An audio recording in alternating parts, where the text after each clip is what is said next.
शेजारी किंवा बाहेरची लोक तुमची कधी मदत करू शकतात का? पण खरे सुखदुःखात जी साथ देतात ती आपलीच माणसं असतात.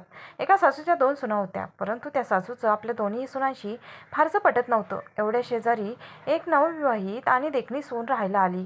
आता सासू सतत त्या सुनांची त्या शेजारच्या सुनेशी तुलना करू लागल्या.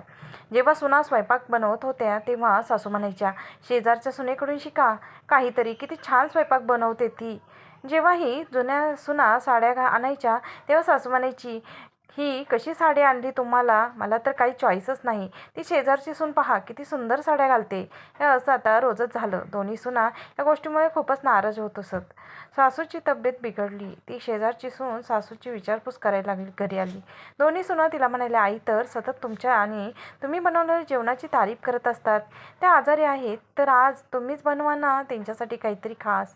तिनेही लगेच होकार दिला. जेवण झाल्यावर सासू म्हणाल्या, बघा किती चविष्ट स्वयंपाक केला हिने. तुम्ही तर असा स्वयंपाक कधीच बनवू शकणार नाहीत. आता जेव्हा जेव्हा शेजारची सून सासूला भेटायला येऊ लागली तेव्हा सासू तिलाच किचनमध्ये कामाला लावू लागल्या.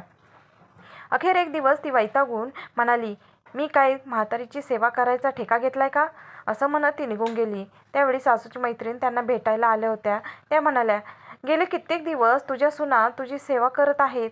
त्यांनी कधीच तक्रार केली नाही आणि जिची तू त्यांच्यासमोर नेहमी तारीफ करते ती तर 2 दिवसात वैतागून निघून गेली. लक्षात ठेव, सुखदुःखात आपलीच माणसं आपल्याला उपयोगी पडतात. मित्रांनो, आपल्या माणसाच्या सेवा आणि समर्पणाची कदर करा. यांची तुलना इतरांशी न करता त्यांची माणुसकी आणि प्रेमाला मान द्या. धन्यवाद.